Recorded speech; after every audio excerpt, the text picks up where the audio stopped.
ತಾಲೂಕಿನ ಗೊಲ್ಲಹಳ್ಳಿ ಗ್ರಾಮದಲ್ಲಿ ಯುವಕರ ವತಿಯಿಂದ ಸಂವಿಧಾನ ಶಿಲ್ಪಿ ಡಾಕ್ಟರ್ ಬಿ.ಆರ್. ಅಂಬೇಡ್ಕರ್ ಅವರ 135ನೇ ಜಯಂತಿಯನ್ನು ಭಕ್ತಿ ಭಾವದಿಂದ ಆಚರಿಸಲಾಯಿತು. ಈ ಸಂದರ್ಭದಲ್ಲಿ ಗ್ರಾಮದಲ್ಲಿನ ಯುವಕರು ಒಗ್ಗೂಡಿ ಅಂಬೇಡ್ಕರ್ ಅವರ ಭಾವಚಿತ್ರಕ್ಕೆ ಪುಷ್ಪನಮನ ಸಲ್ಲಿಸಿ ಗೌರವ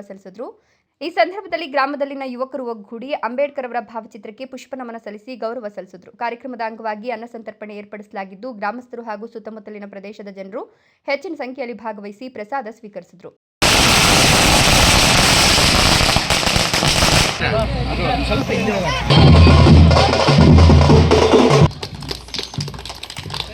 ಈ ವೇಳೆ ಮಾತನಾಡಿದ ಹಿರಿಯ ವಕೀಲರಾದ ಮುನಿರಾಜು ಎನ್, ಸಮಾಜದಲ್ಲಿನ ಅಸ್ಪೃಶ್ಯತೆ ಹಾಗೂ ಅಸಮಾನತೆಯನ್ನು ನಿರ್ಮೂಲನೆ ಮಾಡಲು ಬಾಬಾ ಸಾಹೇಬ್ ಅಂಬೇಡ್ಕರ್ ಅವರು ಅಪಾರ ಶ್ರಮ ವಹಿಸಿ ದೇಶಕ್ಕೆ ಸಂವಿಧಾನ ಎಂಬ ಮಹತ್ವದ ಗ್ರಂಥವನ್ನು ನೀಡಿದ್ದಾರೆ. ಅದರ ಫಲವಾಗಿ ಇಂದು ಪ್ರತಿಯೊಬ್ಬ ನಾಗರಿಕರು ಸಮಾನ ಹಕ್ಕುಗಳನ್ನು ಪಡೆಯಲು ಸಾಧ್ಯವಾಗಿದೆ ಎಂದರು.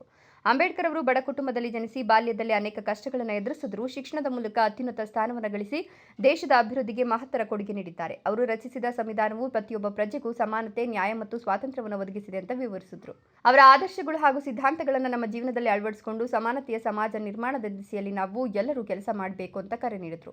ದಿನಾಚರಣೆಯ ಶುಭಾಶಯಗಳನ್ನು ತಮ್ಮೆಲ್ಲರಿಗೂ ತಿಳಿಸ್ತಾ ಇದ್ದೀನಿ.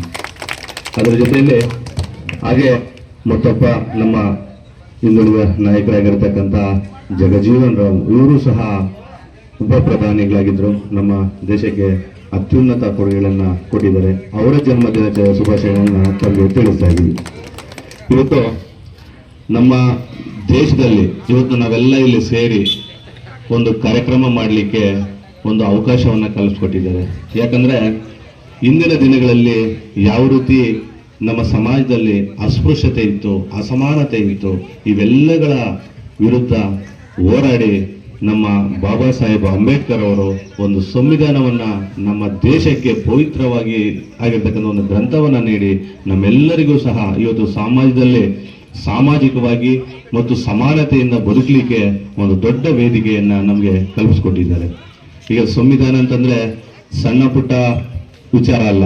ಇಡೀ ಭಾರತ ದೇಶಕ್ಕೆ ಪ್ರತಿಯೊಬ್ಬ ವ್ಯಕ್ತಿಗೂ ಹುಟ್ಟಿನಿಂದ ಸಾಯುವವರೆಗೂ ಪ್ರತಿಯೊಬ್ಬರಿಗೂ ಸಹ ಜೀವಿಸ್ತಕ್ಕಂಥದ್ದು, ಸಮಾನತೆಯಿಂದ ಬದುಕ್ತಕ್ಕಂಥದ್ದು ಎಲ್ಲ ವಿಚಾರಗಳನ್ನು ನಮ್ಮ ಬಾಬಾ ಸಾಹೇಬ್ ಅಂಬೇಡ್ಕರ್ ಈ ಒಂದು ಸಂವಿಧಾನದಲ್ಲಿ ಕಲ್ಪಿಸ್ಕೊಟ್ಟಿದ್ದಾರೆ.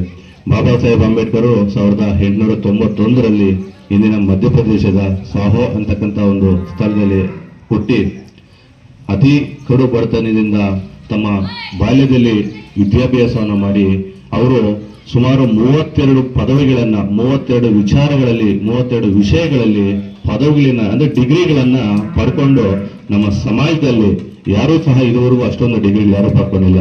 ಅಂತಹ ಅತಿ ವಿದ್ಯಾವಂತರಾಗಿ ನಮ್ಮ ಬಾಬಾ ಸಾಹೇಬ್ ಅಂಬೇಡ್ಕರ್ ಅವರು ಅಷ್ಟೊಂದು ಡಿಗ್ರಿಗಳನ್ನು ಪಡ್ಕೊಂಡಿರ್ತಾರೆ.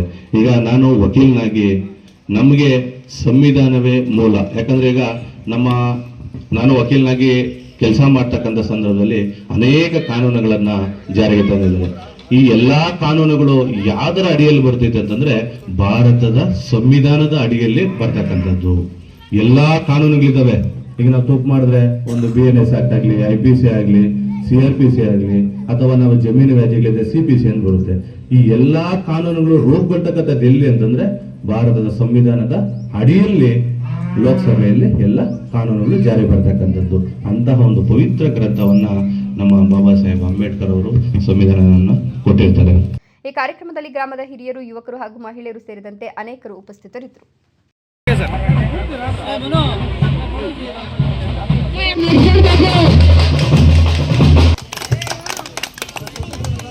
ಅನಿಲ್ ಕುಮಾರ್ ಅವರು ಮಾಡಬೇಕು.